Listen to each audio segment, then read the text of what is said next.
اللہ اکبر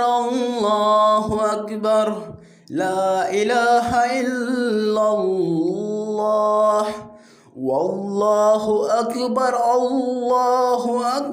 وللہ الحمد۔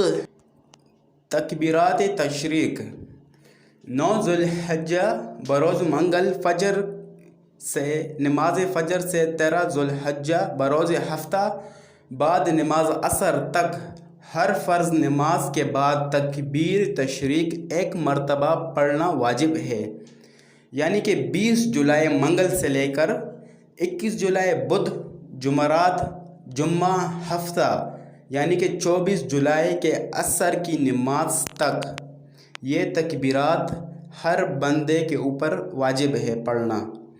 تکبیرات تشریق کا کہنا جماعت سے نماز پڑھنے والے اور تنہا نماز پڑھنے والے، شہری اور دیہاتی، مقیم اور مسافر، مرد اور عورت سب پر واجب ہے۔ البتہ مرد آواز بلند کر کے پڑھیں، یعنی کہ بلند آواز سے پڑھیں، اور عورت آہستہ آواز سے پڑھیں۔